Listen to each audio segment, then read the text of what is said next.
We're live. I'm letting it connect to all the social platforms. We're on Twitter, Facebook, and YouTube. So just letting them all connect here for a moment before we really hit it going. We're going to talk about Gen Zers in the workplace and why it matters and what the issues are. Here we go. So Gen Zers in the workplace, they are, do you know Gen Zers are bringing one thing to job interviews at a near 20% rate?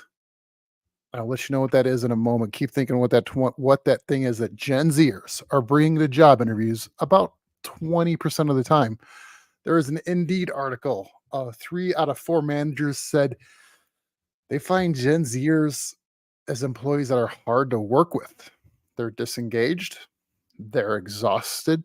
36% of those Gen Zers say they experience low energy. Wait till you're working in your 40s. Good luck. And they job hop. They're like, when I see that with job hopping in articles, I kind of go, really? Like, that's the issue? Like, employers, I'm talking in a broad brush here. Like, they don't show loyalty to the employee. So then why should the employee show loyalty to the organization? So managers just don't like because they don't like retraining new people. That's why they don't like it. I don't blame the Gen Zers for that. If you can make more somewhere else, go job hop. Do it. More power to you. But why? What do you think the Gen Zers are bringing to their job interview at a 1 to 5 rate? Keep thinking about that one. But I'm going to tell you a story first. So I coach basketball. I've coached junior high, high school, all levels from assistant coach to the varsity coach. And a number of years ago, I think we're past the time of limitations, whatever that is, where I can tell the story freely. I won't use the real names or real schools. But after the preseason inter squad scrimmage / parent meeting we had, I got a phone call from a basketball parent. Now, if you ever coached, you get calls from parents. It's probably the highlight of coaching is getting calls from parents. And so this parent called up and goes, "Hey, if my son's not going to play more, I don't know if we're going to have him on the team." I know we haven't had an official game yet. All it's been is practices and the scrimmage that we ran after the parent meeting, just so the kids could play more and the parents could watch. So that's all we've done so far in the season. And so this parent's calling already concerned about playing time. So how do you handle that? How do you handle that as a coach? And how do you handle the parent? Because I was actually a relatively young head coach compared to most of these parents that are out there. So going here, I'm thinking I'd be the young one, inexperienced, having hopefully some, older people around me to go, "Hey, we understand." Not this one. So start thinking, and I start going, "Well, tell me your concerns," which is probably the worst thing to say as a coach to a parent. They start, main thing, playing time. My kid isn't going to play enough. And my initial thoughts is like, did they work hard enough in the off season? Not my problem. The best kids are going to play, and the better of the best are going to play more. It's pretty simple. So I'm listening. And to be fair, the player wasn't going to play a ton, who this guy was. And pretty easy to tell early on. So the parent goes on and going, and I've worked in sales too. So one of my pet peeves is when managers go, "Hey, Rob, sell more." Well, okay, but what's more? Can you define more for me? I'd like to know what more is. And more is not a good, I think as my wife just told me the quote, like Brene Brown, clarity is nice, or, clarity is kind. It's from like, more is not clear. It's not clear. So tell me a number. What should I hit? And I thought of that while talking to this parent complaining about minutes. And so I go, all right, in high school basketball here in Colorado, there's 8-minute quarters. So that makes 32 minutes in a game. How many minutes should your son get?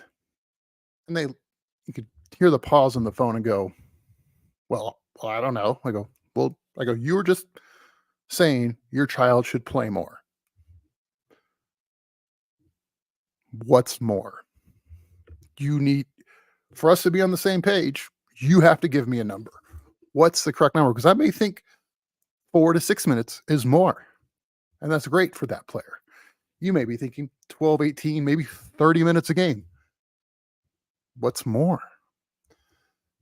And so the parent, you could hear the stutter in their voice and go, and then the tone changed. And the parent goes, all I really want is my son to feel like he's a part of the team. I go, that we can do, but that's not related to playing time. He can be a part of the community of what we're doing, playing basketball, and have a great influence and be a great part of it. But that does not equal playing time. And the parent at least agreed with me on the phone, and I've never heard back from him. But the kid played, and he played well, played what we, reasonable minutes. We didn't give him more because the parent called. That's for sure. Has that ever worked, by the way, for parents? Or if you were a coach or a parent, like, what would you do if a coach put that in front of you? Like, how many minutes should your kid play? And then tell them a number.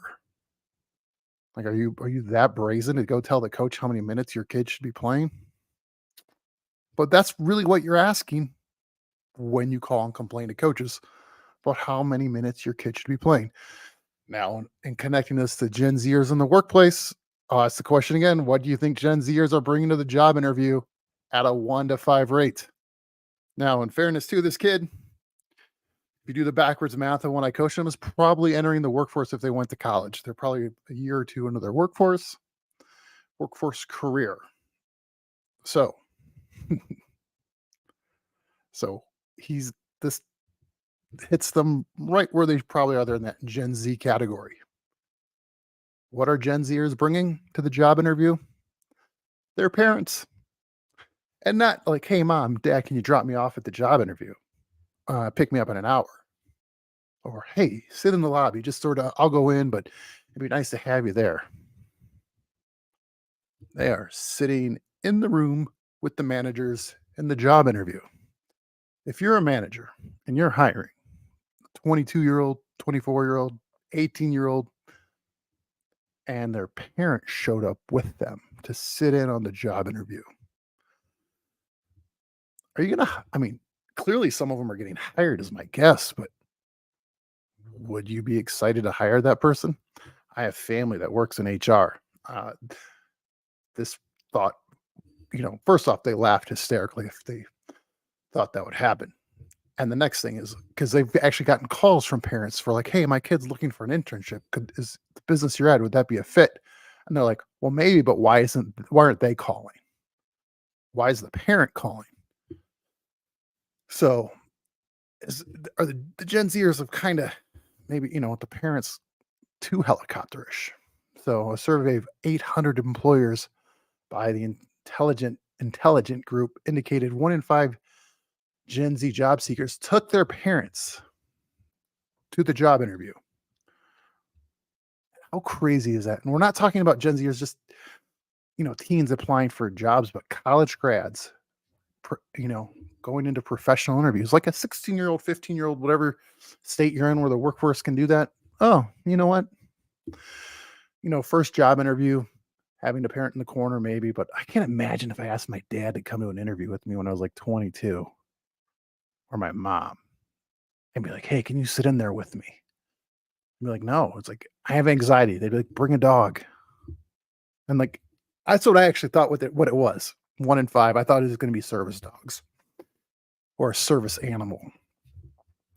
But like, I can't imagine that would like put you like up on the list. Like most jobs I've seen posted, and maybe these are like really jobs that they're really hard to find people. Unlikely if they're more professional interviews. But like, I know people in the hiring field where they have hundreds of applicants. They're looking for reasons to take people off the list, not add. And if your parent goes with you into the interview, I have to imagine that's something that will kind of knock you down a few pegs, at least on the rankings of who they're going to hire. I guess maybe it's one of those hiring mills where they just hire 20 people at a time doing group interviews. I guess that's a way to get around it. Like have your parents interview with you, like one of those group interviews. I just, it's amazing. So, is this a problem? Have you seen this problem in the workforce? Are you a hiring manager or work in HR where you see this? I'm sort of curious. Tell me the story. Leave it in the comments. Let me know what you think. So, thank you so much for listening. I'm RobatDesk, just trying to tell you the news and why it matters of certain stories. Thanks for watching.